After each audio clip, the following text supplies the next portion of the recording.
Hello and welcome to Green Horizons, a new frontier. I am Andries Meton.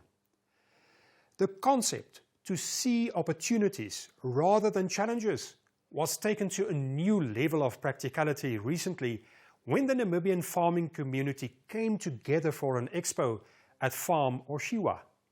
There, a whole value chain of all the encroaching bush was presented as an opportunity. In this program, we will look at the Biomass and Technology Expo and see charcoal from a beauty point of view.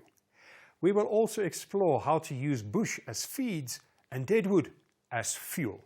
Yes, you heard right. It's a paradigm shift. Take a look. The Otjiwa Game Lodge, close to Otjiwarongo, hosted the 2019 Biomass and Technology Expo, and thousands flocked to the event, which was sponsored by Standard Bank, GIZ, NBIC, and the Namibia Charcoal Association, among others. The day started with the annual general meeting for the charcoal producers, which was opened by Gunther Schwalm, who highlighted the strides of the charcoal industry and the challenges. And I remember when we had a meeting at Minister Tweer's office last year, just after the AGM, Minister Tweer personally asked us to show action. He wants to see action, no talking anymore. And here I can think you can really see action that happened in Namibia.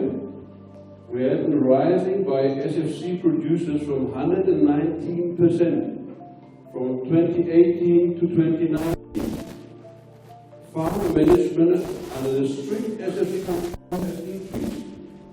This is very important for the social uplift of our workers and shows the farmers, producers are still investing in their employees. And I always say to the farmers, FFC, 80% if you're a good employer, you would have done already for your workers.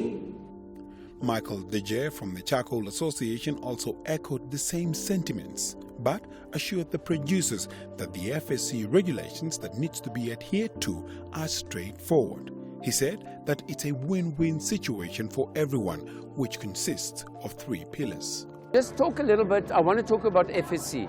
FSC is built on 3 pillars. The first pillar is environment. The second pillar is on economics. And the third one is on the social level. Now let's start with the social level. The social one deals with the workers on the farm, their living conditions, their housing, what amenities do they have. So they prescribe certain minimum standards. And I think that can never be too strict because we want to uplift the communities. Number 2, economic level. What is the minimum wage that needs to be paid so that they can earn a good living off that, not just for the workers, also for the producers. And then the process is taking our charcoal out of the country. Thirdly, the environment. We cannot allow that irresponsible harvesting takes place because then we do more damage than good. And as we know, the environment is a well-balanced thing, and we as humans, we created the imbalance. That's why you have bush encroachment. But we cannot just take out all bush. What are we doing in times of drought where there's no grass? We have to turn to the bush, because we need to feed something, animals have to eat. And that's why we are so strict and why FSC is so strict, because we cannot create a desert. So the danger is desertification, and that we need to ward again. And that's why FSC has 2 principles. It must be done sustainable, and we need to be responsible for what we do. We cannot let our children and grandchildren suffer 100 years from now. They need to be living on this land, and they must have a good environment that is sustainable for them. Standard Bank Namibia was among the sponsors, and their managing director, Vetumbwabi Mungunda, was full of admiration for the efforts being made in the biomass industry. I'm very, very proud to, on behalf of Standard Bank, to be associated with this expo. As Standard Bank, we believe that we are privileged to be the main sponsor to this event. Our main interest in sponsoring this event, but also being engaged in all discussions relating to biomass, firstly started with our interest in improving the rangeland and productivity of our farming communities in Namibia. We know that farming is the main provider of livelihoods in Namibia, providing livelihoods to over 60 to 70% of all Namibians. So it is important that we strengthen the productivity, we increase production on farmlands, and through that, it should significantly improve the livelihoods, but also reduce rural poverty as well. We believe that being part of an event like this, and also having events like this, help to make sure that as a country, we have an opportunity to look into the technology that can be made available for better utilization and harvesting, but also processing and value addition as well. It also provides an opportunity for exchange of ideas, for exchange of research and innovation that will also significantly improve technologies.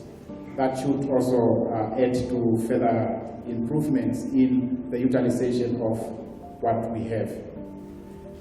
At Standard Bank, we also believe that as a financier, it is important that we engage clients in our communities in our country with regard to the whole value chain, to understand their needs, to understand the needs of clients, to understand their requirements, and also what can be done to help you, to help everybody to improve the production across the whole value chain. As the day was progressing, every exhibitor was showing what they brought along and how their products work.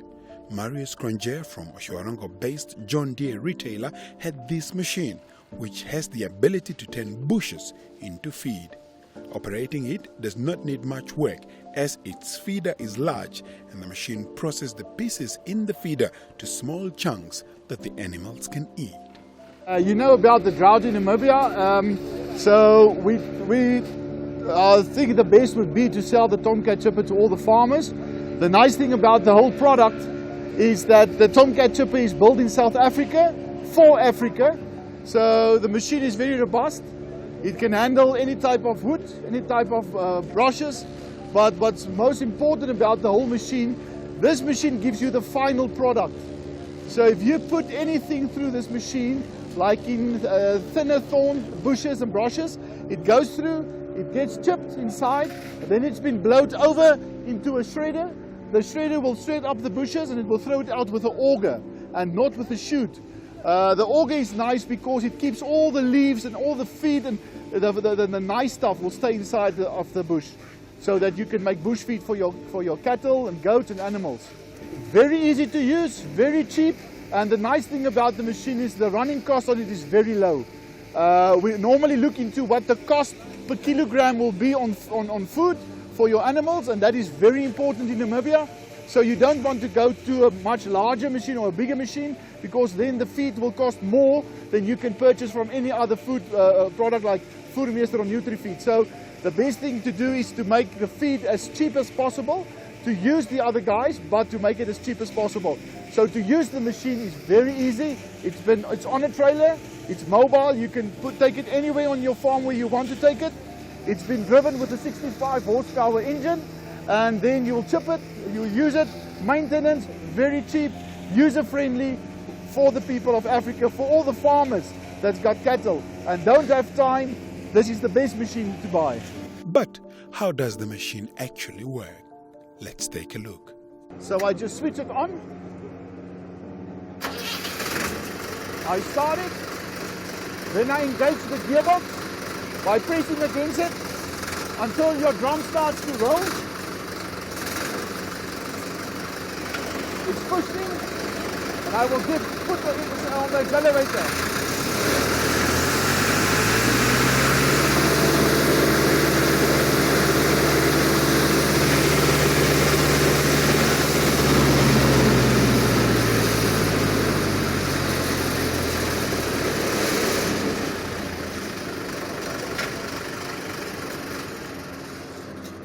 We start the cheapest chipper, we start from 180,000. That includes your delivery to your farm, training to the people, and safety equipment. And then the expensive one is about 900,000. We also have one here on the premises, but it's about 900,000. That includes everything, the delivery, your VAT that you have to pay to the government, everything. One of the biggest products coming directly from the harvesting of encroacher bushes is charcoal. Charcoal is mainly earmarked for the European and Australian markets, but one of the producers, Johannes Kriel, really pushed boundaries when he decided to add value to his charcoal with beauty products. Let's hear from him. We are based in Uchu, Namibia. We manufacture charcoal, and then out of the charcoal manufacturing we started adding value of producing cosmetic products. We are very new in the industry at the moment. We just launched four products at this stage. The first one is like a coffee scrub. Then we have the shampoo, also all out of activated charcoal. Then we've got this deep cleansing mask as well as normal body soap. There's a lot of ranges that will follow out of this. This was just the intro of what we do. And the product is 100% natural, all lab tested and good to go for the public. It's ready to go and use. You just open up, you start washing. It has no residue on your hands, although it is black activated charcoal. The reason for the activated charcoal is the absorption. Activated charcoal gives you about 2,000 times absorption the same molecule, and that creates a good market for cosmetics, because it's all natural, absorbing the bad stuff out of especially your skin. Hand washing, there's no chemicals in this, so you can just wash and go straight forward. From beauty products to medicine, Mario Duplor is with a company called New Carbon. They have found a way of using charcoal to detox ruminant animals. Ruminants cannot vomit, so when they consume poison like chewing a battery and all that lithium goes into their stomach, they become very ill, and that is where they come in. We have biochar that we make. We produce biochar, and it's wood vinegar as well. It's through a process called pyrolysis. You actually bake the wood up to a certain temperature, which is about 250 degrees, and then you extract all the wood vinegar from it. Wood vinegar you can use as a pest resistant, or you can actually put it in to activate more fertilizer in your water in there.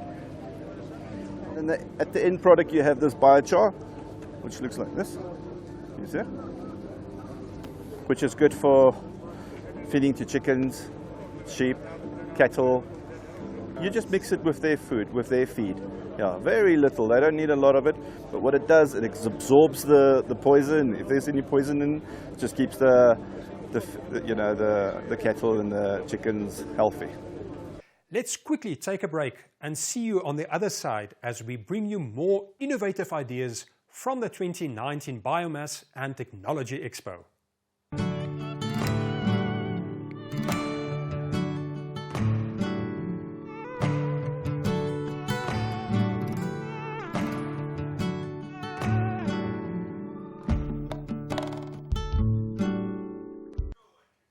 Before the break, we saw charcoal being used as a beauty product and as medicine.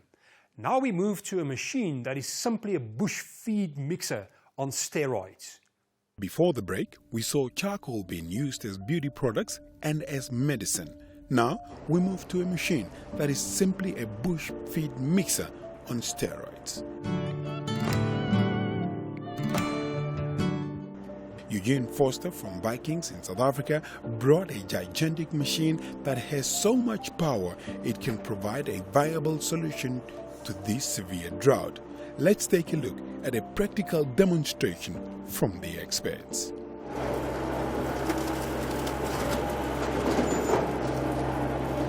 Trek gou uit.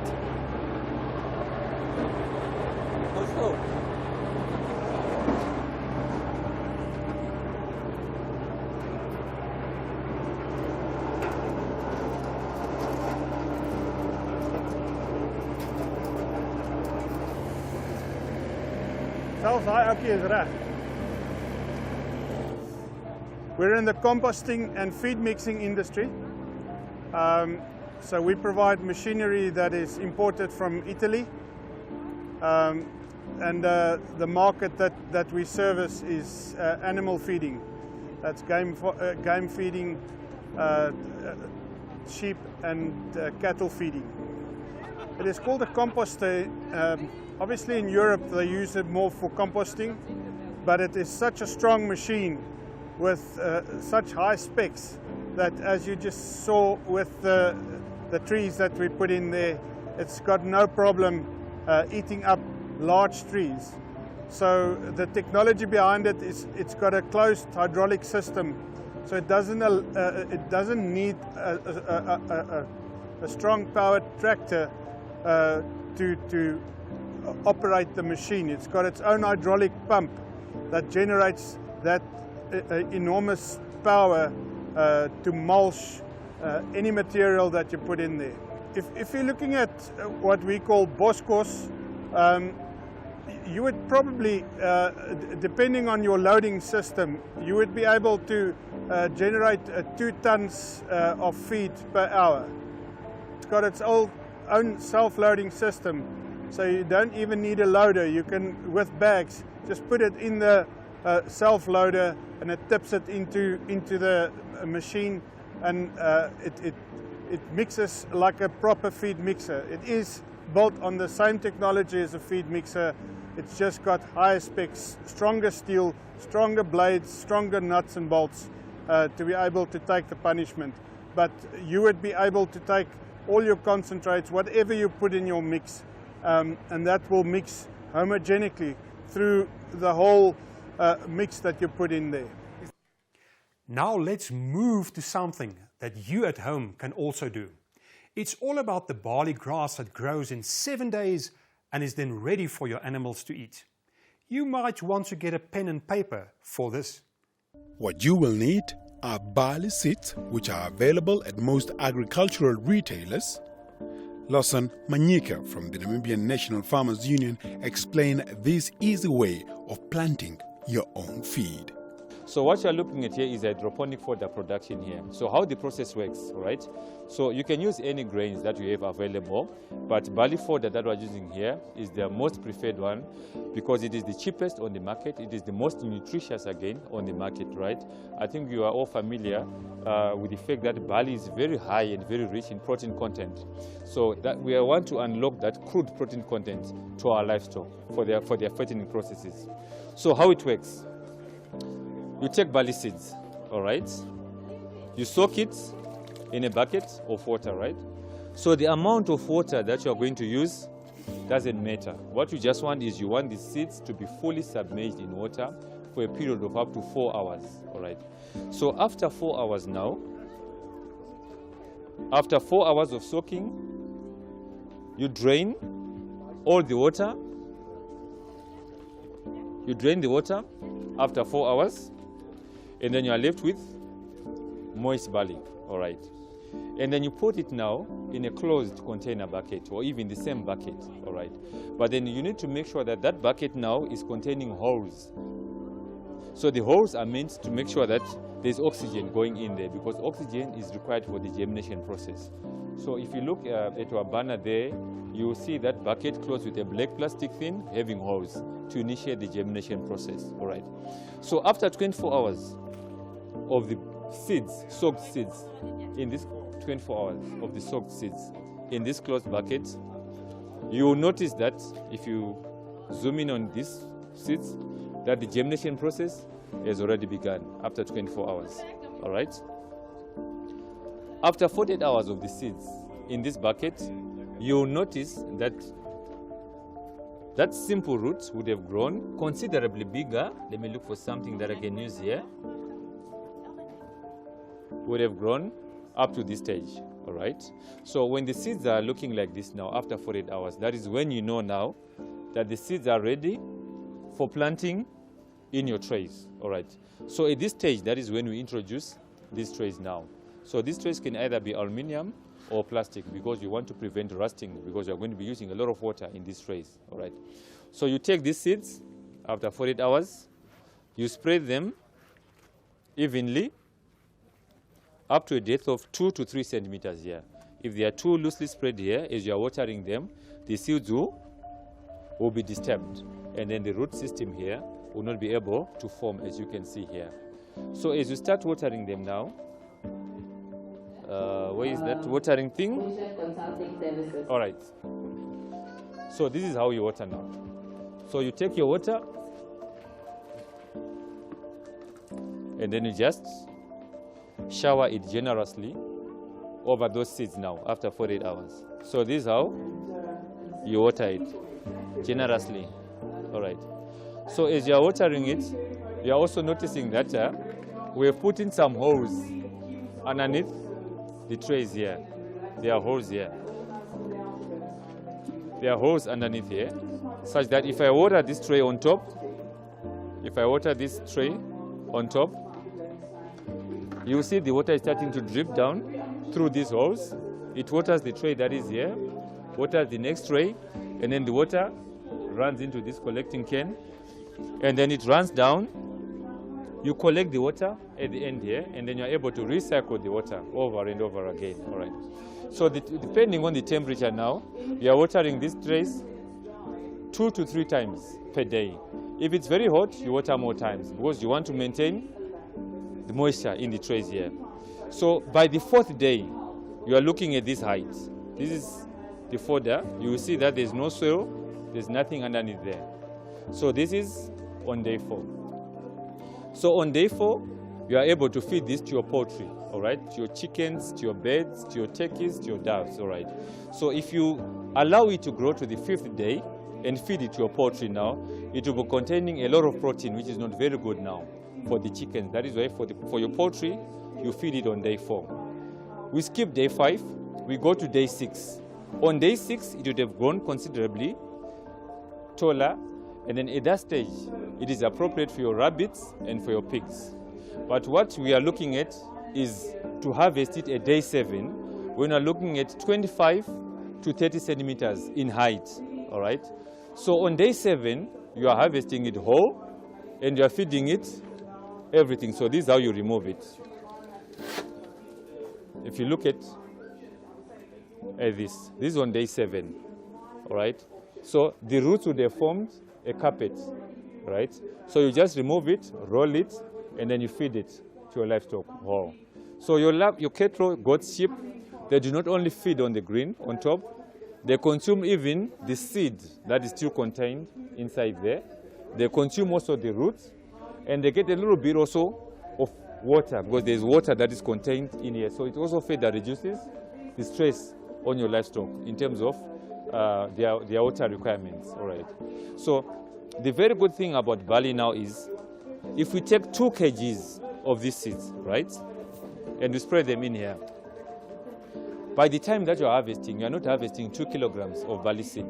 You're harvesting a minimum of 8 kilograms of fresh fodder, all right? So it becomes cheaper again for the farmer. For an expo of this magnitude, not speaking to NBAG manager Colin Lindeke and Debushing Advisory Service would defeat the purpose, because they were at the forefront, and here are their views on the expo.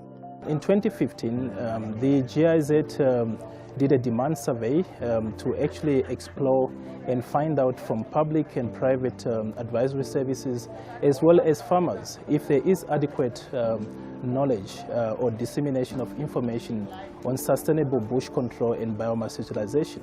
The problem being that of bush encroachment. And the results of this demand survey is what triggered to the development of the Debushing Advisory Service, which was developed in 2015 in November as a national platform for information on sustainable bush control and biomass utilization. We really focus onto capacity development, training people how they can do sustainable activities, training people how they can actually engage into different value chains, bush value chains, if we may be specific, train people as well in terms of how they can actually apply or actually implement some sustainable projects in utilizing biomass on their land. Well, the big highlight is the good turnout we've had. Come here has made good connections, has made new connections, and has had their minds opened to what else can be done with the biomass, and that's very important. That it's not just the typical value chains that we're looking at, that we're actually seeing new value chains and new paths to explore. So I think that's the most important thing. The 1,500 people who are here now have new ideas going out from this, and hopefully some of them are actually going to put them into practice.